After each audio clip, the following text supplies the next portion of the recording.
Lecture में हम vertebral column के बारे में सीखेंगे। वर्टिब्रल कॉलम को हम बैकबोन भी बोलते हैं। ये वर्टिब्रल कॉलम बनी होती हैं छोटी छोटी इरेगुलर बोन्स से, जिनको हम वर्टिब्रे बोलते हैं। Vertebra singular, vertebrae plural. Total number of vertebrae होते हैं 33। हमारे वर्टिब्रल कॉलम में टोटल नंबर ऑफ वर्टिब्रे 33 होते हैं, लेकिन इनमें से कुछ वर्टिब्रे फ्यूज्ड होते हैं सैक्रल और कॉक्सिजियल रीजन में। उसकी वजह से ये 33 फिर नहीं रह जाते हैं, 26 मूवेबल यूनिट्स बन जाते हैं। तो टोटल बोन्स आप यहाँ देखोगे फिर 26, क्योंकि सैक्रल रीजन में जो नीचे वाला रीजन होता है उसमें कुछ वर्टिब्रे फ्यूज हो जाते हैं, राइट। इस वर्टिब्रल कॉलम को डिवाइड किया गया है 5 रीजन्स में। जो पहला रीजन स्टार्ट हम करेंगे,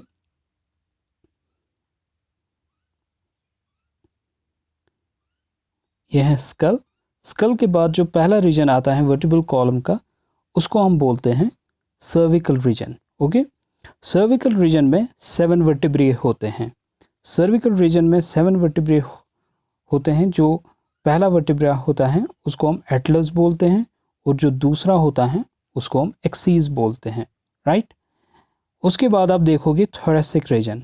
थोरेसिक रीजन में 12 वर्टिब्रे होते हैं।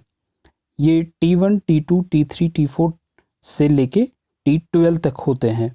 और सर्विकल रीजन के बाद ये रीजन आता है जिसको आप थोरेसिक रीजन बोलते हो, राइट। उसके बाद आप तीसरा रीजन देखोगे, उस पर 5 वर्टिब्रे होते हैं। उसको हम बोलते हैं lumbar region. This is lumbar region.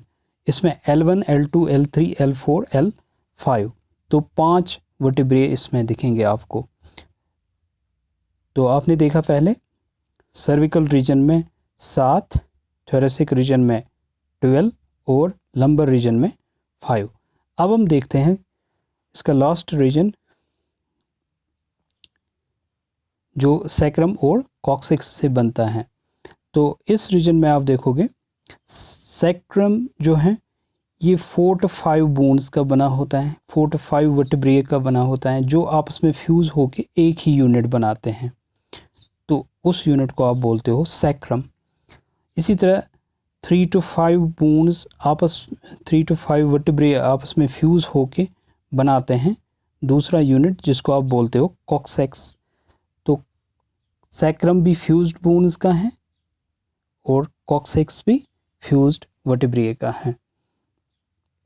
तो ये भी एक ही यूनिट बनता है। तो अगर हम टोटल अब देखेंगे, हमें 26 का नंबर मिलेगा। डैट मीन्स 7 सर्विकल, 12 थोरेसिक, उसके बाद 5 लंबर, 1 सैक्रम एंड 1 कॉक्सेक्स। ओके, तो ये 26 आपको मिलेंगे ये टोटल, राइट। अगर आप इस वर्टिब्रल कॉलम को देखोगे, ये बिल्कुल स्ट्रेट बोन नहीं होती। इसमें जो पॉट्स होते हैं ये आपको कर्व्ड नज़र आएगी। ये वर्टिब्रे ऐसे अरेंज हुए हैं कि वर्टिब्रल कॉलम कोई स्ट्रेट स्ट्रक्चर नहीं दिखता, बल्कि एक कर्व्ड स्ट्रक्चर दिखता है। तो इसके जो कर्व्स होते हैं वो हम देखेंगे इस नेक्स्ट पार्ट में।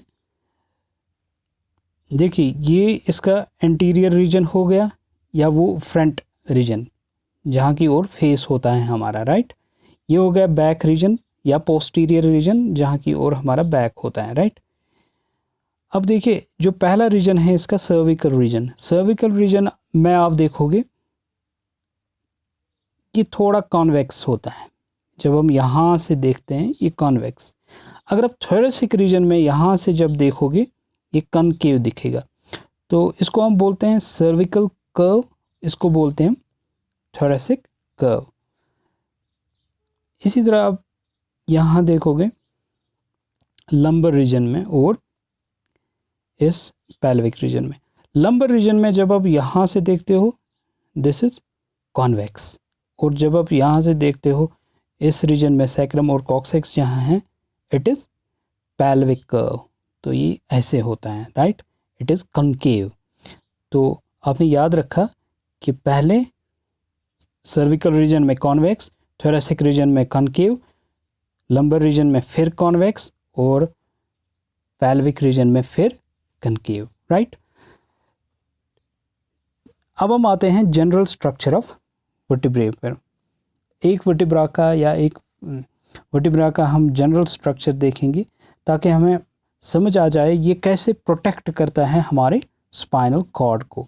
ये हमारे स्पाइनल कॉर्ड को एनक्लोज करता है और प्रोटेक्ट करता है, वो हमें समझ आ जाएगा अगर हम एक जनरल स्ट्रक्चर देखेंगे एक वर्टिब्रा का। फॉर एग्जांपल ये सर्विकल रीजन का वर्टिब्रा है यहाँ, इसमें आप देखोगे एक एरिया, ये इसको आप बॉडी बोलते हो, राइट। इस बॉडी के ऊपर और इस बॉडी के नीचे एक डिस्क्स होती हैं जिनको इंटरवर्टिबल डिस्क्स बोलते हैं। हम वापस आते हैं यहाँ, इंटरवर्टिबल डिस्क्स हमें यहाँ दिखेगी, राइट। देखिए ये है एक वर्टिब्रा, ये दूसरा वर्टिब्रा, ओके। तो इसके बीच में ये वाइट रीजन आपको दिखता है, इट इज़ इंटरवर्टिबल डिस्क। ये एक वर्टिब्रा, ये दूसरा, इनके बीच में ये जो वाइट रीजन आपको दिख रहा है, ये white regions, these are intervertebral discs, these are fibrocartilaginous tissues, right. तो ये है बॉडी का पार्ट। वर्टिब्रा की जो बॉडी होती है ये है बॉडी पार्ट। अब इसी बॉडी वाले पोर्शन में आप देखोगे इन्हीं के बीच में होते हैं ये डिस्क्स, राइट। और ये एंटीरियर पार्ट होता है ये बॉडी का, ओके। ये पोस्टीरियर पार्ट यानी बैक की साइड की ओर पोस्टीरियर पार्ट होता है, इसको हम वर्टिब्रल आर्च बोलते हैं। इसको हम बॉडी बोलते हैं यहाँ से इनको, और इनको वर्टिब्रल आर्च। हम बैक जाते हैं उसी डायग्राम पे ताकि हमें समझ आ जाए। ये देखिए, अब आपने देखा कि ये जो एंटीरियर एंड की ओर है बॉडी, ये है बॉडी पार्ट, ओके। जो पोस्टीरियर एंड की ओर है ये क्या है, दिस इज़ वर्टिब्रल आर्च। तो वर्टिब्रल आर्च आपको यहाँ से दिखेगी। अब इस वर्टिब्रल आर्च में आपको ये पोर सा नज़र आता है, इसको हम बोलते हैं, this called vertebral foramen. Vertebral foramen के थ्रू ही हमारा स्पाइनल कॉर्ड पास होता है, राइट। तो वर्टिब्रल फोरामेन के थ्रू हमारा स्पाइनल कॉर्ड पास होता है। अब इसमें कुछ प्रोसेसेस आपको दिखेंगे, ये प्रोसेस, ये प्रोसेस, ये प्रोसेस, वो हम दूसरी डायग्राम में देखेंगे, यहाँ ज़्यादा क्लियर दिखेगा। देखिए ये है थोरेसिक रीजन की एक वर्टिब्रा, राइट। इसमें भी आप जनरल स्ट्रक्चर में देखोगे एक बॉडी होती है, राइट। इसके बाद ये पोर्शन जिसको आप बोलते हो वर्टिब्रल आर्च, वर्टिब्रल आर्च में आप देखोगे ये part, this is transverse process. ये यहाँ से भी होगा, यहाँ से भी, राइट, ट्रांसवर्स प्रोसेस। तो ये कितने हो गए ट्रांसवर्स प्रोसेस, 2। अब इसके बाद ये पार्ट और ये part, what is this, this is superior articular process. ये कितने हो गए सुपीरियर ऑर्टिकुलर प्रोसेसेस, ये भी 2, ओके। और तीसरा ये, दिस इज स्पाइनस प्रोसेस, ये बैक की ओर होगा, ये एक ही होता है, हो गए ये 5, राइट। जिस तरह यहाँ आपने देखा सुपीरियर ऑर्टिकुलर प्रोसेस, इसी तरह नीचे से होता है इन्फीरियर ऑर्टिकुलर प्रोसेस, वो हमें इसमें नहीं दिखेगा, दूसरी डायग्राम हम देखेंगे उसके लिए। वो भी हो गए 2, तो 2 2 2 और 1 मिला के ये टोटल 7 प्रोसेसेस होते हैं एक जनरलाइज्ड वर्टिब्रा में। अगर हम एक जनरल वर्टिब्रा लेंगे, इसमें वेरिएशंस भी होते हैं, डिफरेंट रीजन्स जो आपने देखे तो इनमें वेरिएशंस भी होती हैं स्ट्रक्चर में, वो आप हायर क्लासेस में सीखोगे, राइट। तो अब हम देखेंगे ये सुपीरियर ऑर्टिकुलर प्रोसेस तो हमें समझ आ गया। अब इन्फीरियर ऑर्टिकुलर प्रोसेस कहाँ है, इन्फीरियर ऑर्टिकुलर प्रोसेस इसके नीचे साइड से होता है। देखिए यहाँ इस डायग्राम में हम वो क्लियर दिखेगा। Right right right.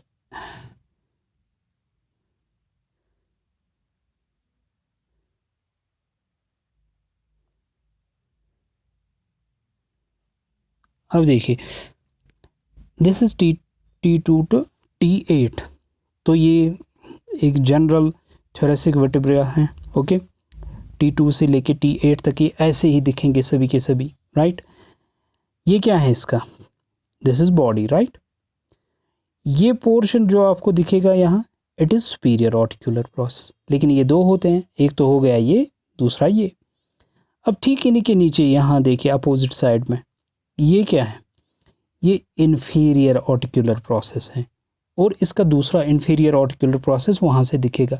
तो ये भी हो गए दो, ये भी हो गए दो। Right, what is this, these are transverse processes. ये कितने होते हैं, दो हो गए, छः। और ये क्या है, दिस इज स्पाइनस प्रोसेस। तो ये एक हो मिला के हो गए ये 7। तो इस डायग्राम में हमने असल में देखना था यहाँ इन्फीरियर ऑर्टिकुलर प्रोसेस कहाँ से होता है। अब दूसरा पॉइंट भी यही से सीखेंगे, जो ये इन्फीरियर ऑर्टिकुलर प्रोसेस है एक का वो सुपीरियर ऑर्टिकुलर प्रोसेस के साथ दूसरे के मिलता है। फॉर एग्जांपल ये T9 है और ये T10। राइट, अब ये T9 का क्या है, what's this, it is inferior articular process. लेकिन ये क्या है T10 का, this is superior articular process. तो ये आपस में आर्टिकुलेट करेंगे। राइट, तो यहाँ भी हमें नज़र आती हैं क्या, इनके बीच में इंटरवर्टिबल डिस्क, ये फाइब्रोकॉर्टिलेजिनस टिश्यू होता है। राइट, तो ये जनरलाइज्ड स्ट्रक्चर भी हमने देखा है इनका। अब थोड़ा एक एक दो पॉइंट्स हम बताएंगे आपको इनके बारे में। जो आप पहला रीजन देखते हो वर्टिब्रल कॉलम का, उसको क्या बोला हमने, दैट इज सर्विकल रीजन।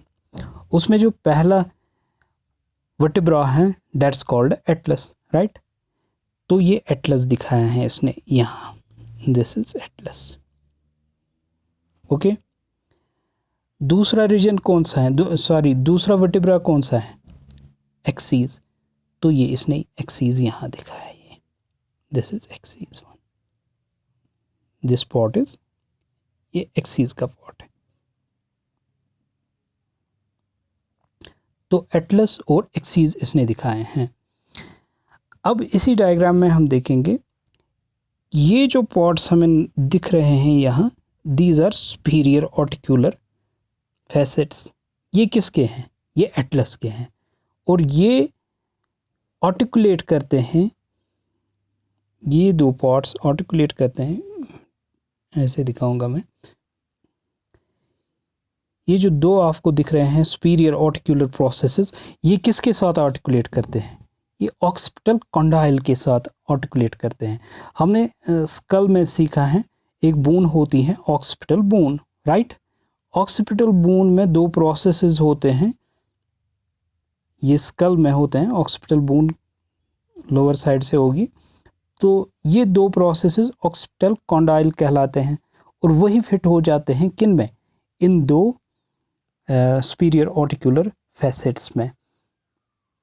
तो तभी हम बोलते हैं डाइकॉन्ड्रिक स्कल होती हैं ह्यूमंस में या मैमल्स में। राइट, तो ये दो टर्म्स आप यहाँ याद रखोगे। ये किसकी बॉडी है, this is the body of axis. Okay, अच्छा, इनमें आप देखोगे ये जो सर्विकल वर्टिब्रे होते हैं, इनमें जो स्पाइनस प्रोसेस होता है ना, तो वो आप देखोगे बाइफिड होता है, that is bifid from C2 to C6। Okay, वो बाइफिड होता है। राइट, इसके बाद हम आएंगे, ये स्मॉल होते हैं लेकिन थोरेसिक वर्टिब्रे थोड़े बड़े होते हैं इनसे, उनके साथ अटैच हो जाती हैं, इन थोरेसिक वर्टिब्रे के साथ अटैच हो जाती हैं रिब्स, हमारी रिब्स इनके साथ अटैच हो जाती हैं। तो इसलिए इनके स्ट्रक्चर में आप देखोगे रिब्स के लिए भी आर्टिकुलेशन के लिए जगह है। ओके, तो this is the facet for head of rib, facet for tubercle of rib, तो वो हम आगे भी सीखेंगे। ओके, तो इनके साथ अटैच हो जाती हैं रिब्स, ये लार्जर होते हैं किनसे, इन सर्विकल वर्टिब्रे से। ओके, ये लॉन्ग प्रोसेस होता है इनका, स्पाइनस प्रोसेस लॉन्ग होता है। तो तीसरा है लंबर वर्टिब्रे का। लंबर वर्टिब्रे आप देखोगे वो बड़ी होती हैं, स्ट्रांग होती हैं, तो ये लार्जेस्ट होती हैं इन वर्टिब्रा में, राइट। तो these are largest ones. Lumbar region में आप जो वर्टिब्रा देखते हो वो लार्जेस्ट होती हैं इनकी बॉडी, बाकी स्ट्रक्चर्स। ओके, और नेक्स्ट हम देखेंगे सैक्रल रीजन में। सैक्रल रीजन में अभी मैंने आपको बताया, सैक्रल रीजन जो होता है वो सैक्रल वर्टिब्रे से बना होता है, राइट। तो उसमें आप देखोगे 5 वर्टिब्रे फ्यूज़ हो जाते हैं, S1, S2, S3, S4, S5। तो जब ये फ्यूज़ हो गए तो इनने एक ही स्ट्रक्चर बनाया, सैक्रम, राइट। तो यह है सैक्रम का पार्ट। इसके बाद इसी तरह हम देखते हैं दूसरा पार्ट, कॉक्सेक्स या टेल बोन। तो उसमें भी 3 to 5 फ्यूज्ड वर्टिब्रे हो जाते हैं और वो एक ही यूनिट बनाते हैं। जिस तरह यहाँ इन 5 ने एक ही यूनिट बनाया, इसी तरह ये 3 to 5 होते हैं, ये भी एक ही यूनिट बनाते हैं। तभी हमने कहा था कि ये टोटल जो होते हैं 7 सर्विकल, 12 थोरेसिक, 5 लंबर, 1 सैक्रल, 1 कॉक्सेक्स का, ये 26 ही आते हैं फिर। ओके, अदरवाइज़ तो 33 वर्टिब्रे थे हमारे पास, लेकिन ये जो दो होते हैं कॉक्सेक्स और सैक्रम के, ये फ्यूज़ हो जाते हैं, राइट। अच्छा, लास्ट पे हम देखेंगे इसका फंक्शन। जो हमारा स्पाइनल कॉर्ड होता है, इसकी क्या फंक्शन है। सबसे इम्पोर्टेंट फंक्शन आप देखोगे कि इसके ये प्रोटेक्ट करता है हमारे स्पाइनल कॉर्ड को, और ये सपोर्ट देता है हेड को। ओके, ये हेड को सपोर्ट करता है, अपर एक्सट्रीमिटीज़ को सपोर्ट करता है, मूवमेंट। अच्छा, एनेबल करता है बाइपेडलिज्म, तो बाइपेडल गेट है हमारा, तो वो भी एनेबल हो जाता है इसकी वजह से। और अटैचमेंट सरफेस प्रोवाइड करता है किन के लिए, मसल्स के लिए, रिब्स के लिए, विसरल ऑर्गन्स के लिए। और सबसे important, to protect the spinal cord. और स्पाइनल कॉर्ड से जो स्पाइनल नर्व्स रेज होती हैं, तो वो स्पाइनल नर्व्स के लिए भी ये मतलब पैसेजेस अवेलेबल करता है, permit passage of spinal nerves. तो इनमें कुछ ऐसे ही स्ट्रक्चर इनका ऐसा है कि स्पाइनल नर्व्स बाहर आती हैं उनके थ्रू। ओके, उन ओपनिंग्स के थ्रू। तो this was about the vertebral column. Hope आपको अंडरस्टैंड हुआ होगा। तो नेक्स्ट लेक्चर में हम रिब्स के बारे में सीखेंगे। Okay, so thank you. अच्छा, इस लेक्चर को बनाने में हमने यूज़ की है बुक। अब हमने इस बुक को यूज़ किया है, इट इज़ वैंडी ग्राफ। तो ये इन्हीं का मटेरियल है, मेरा अपना खुद का नहीं है। The credit goes to this book, that is Van De Graaff human anatomy, 6th edition है ये। आप ये डाउनलोड भी कर सकते हो, you can enjoy it. Okay, thank you very much.